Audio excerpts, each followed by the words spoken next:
Salut, dans cette vidéo on va voir ensemble 7 plus 4, donc 11 idées cadeaux photos, que ce soit pour toi ou pour offrir. Et reste au moins jusqu'au numéro 6 parce que c'est mon préféré. Et c'est pas une blague, c'est vraiment mon préféré.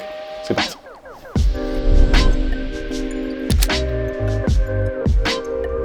Alors si jamais il y a un truc qui t'intéresse dans cette vidéo, je t'ai mis tous les liens utiles dans la description. Il y a des liens soit vers Amazon, soit vers Digitphoto. Et Digitphoto, c'est une des plus grandes anciennes photos françaises. En plus, sur leur site, il y a des promos jusqu'à Noël. C'est pas du tout une vidéo en partenariat, c'est juste que je m'entends bien avec eux. D'ailleurs, si jamais tu veux me soutenir, tu peux rentrer sur le site de Digitphoto mon code créateur, Chris. Voilà, si tu fais ça, un grand merci à toi. Alors tous les trucs que je vais te conseiller dans cette vidéo, c'est des trucs que je possède. Je vais te les montrer, du coup je les ai testés et approuvés, donc c'est pour ça que je peux te les conseiller sans crainte. Et on commence tout de suite avec Loupedeck Plus, voilà, que je vais ouvrir, que personnellement je range dans sa boîte. Voilà, comme tu peux le voir, le mien il prend un petit peu la poussière, c'est normal, c'est tout simplement parce que on est en saison basse, je m'en sers pas en ce moment. Il y a des boutons sur lesquels tu peux appuyer, sur lesquels tu peux tourner, etc.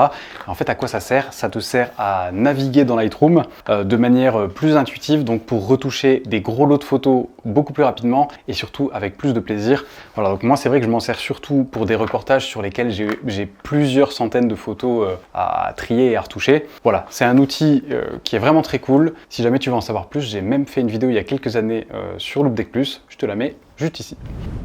Ensuite, je peux te conseiller, mon sac photo, mon fier sac photo qui m'accompagne depuis, je sais pas depuis quand, mais facilement 5 ans je pense. Ce sac, c'est un Love Pro 350, il y a aussi le modèle 450 qui existe.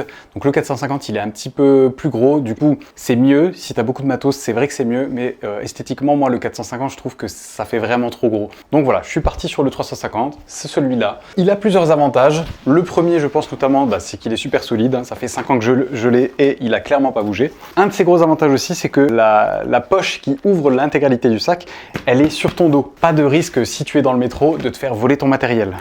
Hop, tu vois, ça s'ouvre par ici. Et un autre point important de ce sac, c'est si jamais tu veux sortir ton matos et que tu as la flemme d'enlever ton sac de ton dos, tu peux tout simplement, alors on va quand même enlever une épaule parce qu'il faut pas déconner.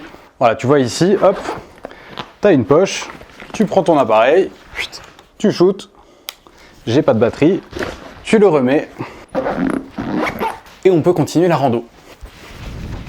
Alors ensuite, si jamais tu fais de l'argentique, donc si jamais tu as envie de shooter sur une pellicule, si je peux te conseiller 2 pellicules, alors tu vas voir, moi je suis loin d'être un expert en photographie argentique, j'en fais un petit peu. Du coup, si je peux te conseiller quelques pellicules, ce sont des pellicules grand public. J'ai pas shooté 150 000 photos en argentique, donc je pense que j'ai des goûts grand public en photographie argentique. Et donc je peux te conseiller la pellicule, la Portra 400. Alors c'est vrai qu'en ce moment, les pellicules, elles sont assez chères, je sais pas si c'est dû à l'inflation, à la montée des prix des matières premières, etc.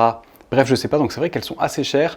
D'ailleurs, sur les 2 liens que je te mettrai dans la description pour la Portra 400, je pense que tu la trouves qu'en lot en ce moment, donc en lot de 5 ou en lot de 10. Donc ne t'étonne pas de trouver un prix assez élevé. Pellicule Portra 400 couleur, ça fait de super photos et je vais essayer de t'en afficher quelques-unes à l'écran.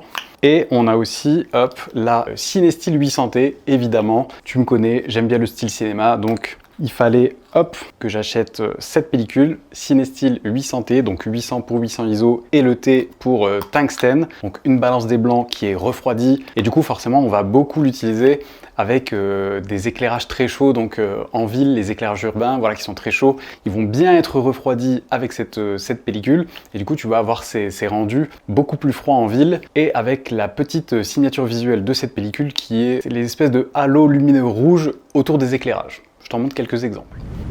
Alors en numéro 4, je voulais te parler de l'appareil photo que je prendrais moi si j'achetais aujourd'hui mon premier appareil photo. Au final, il se trouve que comme d'habitude, il y a énormément de choix qui sont possibles.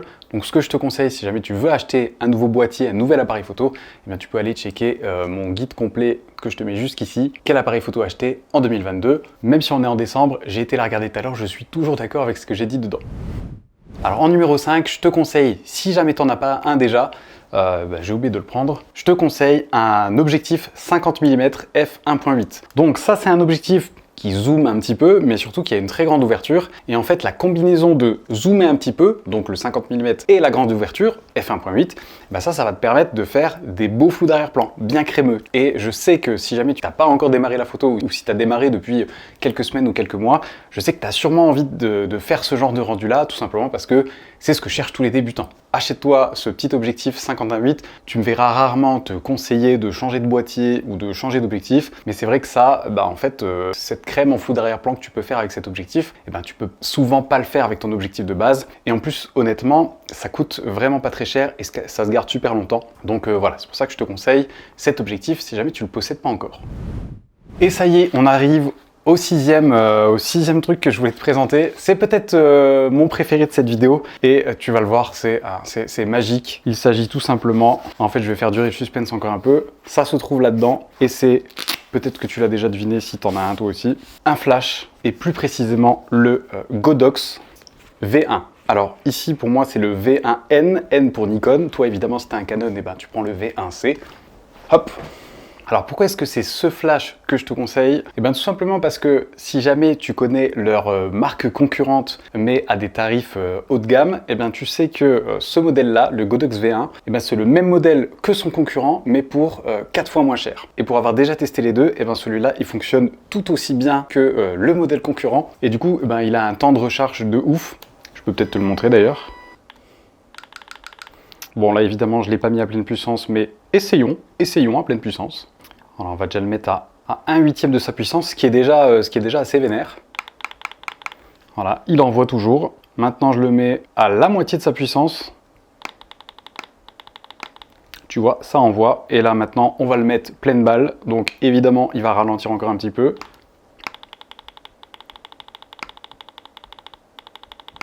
Donc tu vois, franchement, ça envoie quand même du pâté, surtout à pleine puissance, sachant que si jamais tu veux faire du reportage, j'imagine que tu auras rarement besoin de la pleine puissance. En tout cas, c'est un super flash, il recharge très vite. En reportage, franchement, c'est un bonheur, puisque c'est un flash Cobra, donc tu peux le mettre sur ton appareil photo. Voilà, je te montre, hop.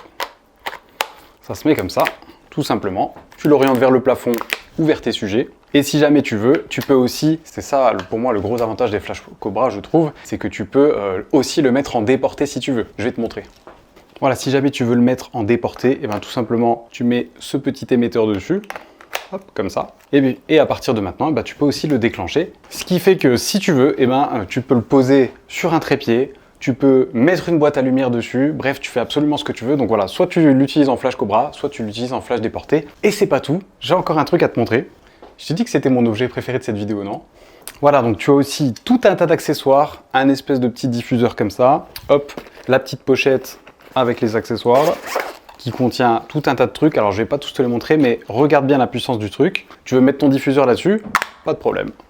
Tu préfères mettre une gélatine, c'est parti. Et si jamais tu veux mettre la gélatine et le diffuseur, c'est aussi possible. Bref, je te laisserai aller voir ça, mais pour moi, si tu dois t'équiper aujourd'hui d'un flash, je pense que le Godox V1, c'est probablement l'un des meilleurs choix aujourd'hui. Alors on arrive sur un truc qui est peut-être un peu moins fun, mais néanmoins très pratique. C'est une espèce de soufflette, je crois que ça s'appelle comme ça, une soufflette. Et en gros, à quoi ça sert? Ça va te servir si jamais tu as des poussières sur ton capteur. Je vais essayer de te montrer vite fait.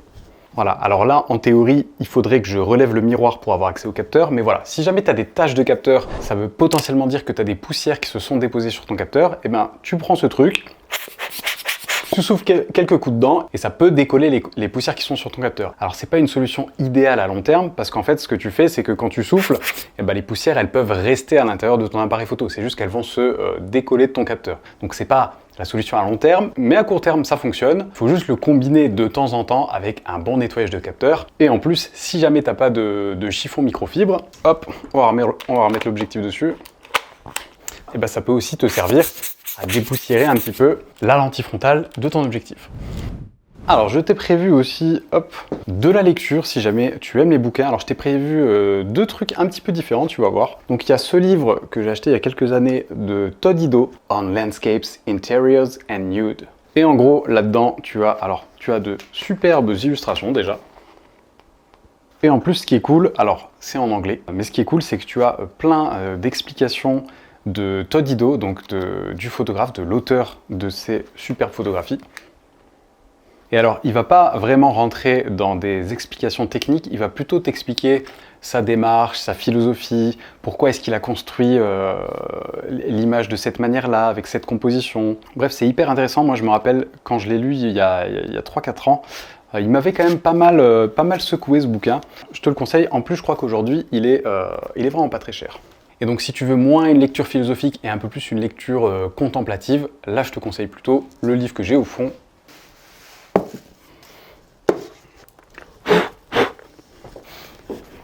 Voilà, c'est ce pavé, hop, de Peter Lindbergh qui s'appelle, je crois, On Fashion Photography. Voilà, alors celui-là, là c'est écrit A Different Vision of Fashion Photography.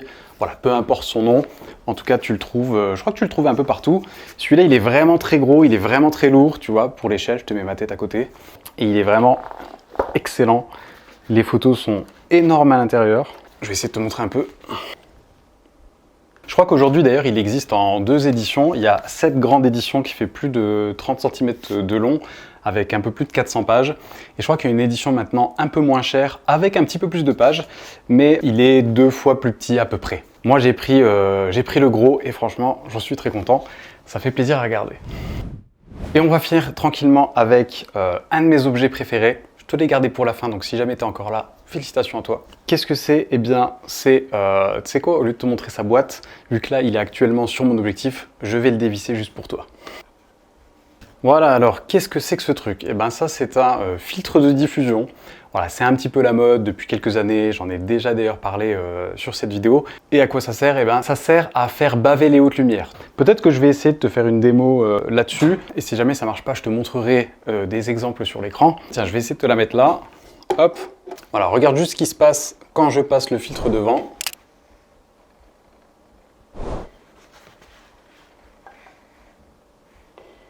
Voilà, comme tu le vois, ça fait un peu baver les hautes lumières. C'est un effet, c'est probablement un effet de mode. Ça fait quelques années que, voilà, que ce truc-là, il est à la mode. Moi, ça fait déjà, je pense que ça fait 2-3 ans que je me sers de ce truc, qu'il est quasiment tout le temps vissé sur mon objectif. Et du coup, si jamais toi aussi t'aimes bien ce rendu qui peut participer au rendu vintage global d'une photo, je te conseille ce filtre. Ça, c'est un Black Pro Mist. Il existe en plusieurs puissances, si on peut dire ça comme ça. Celui-là, c'est le 1/4, c'est le filtre standard. Si jamais ça t'intéresse, tu sais où trouver le lien. Et pour finir, pas le plus fun des objets, mais très pratique aussi, une collection de bacs d'adaptation. Alors à quoi ça sert? Ben, si jamais tu achètes un filtre Black Pro Mist, ou d'ailleurs n'importe quel filtre, hein, ce que je te conseille, c'est de, parmi tous tes objectifs, tu regardes ton objectif qui a le plus grand diamètre. Donc pour moi, je crois que c'est 82 mm. Du coup, j'achète le filtre en 82 mm.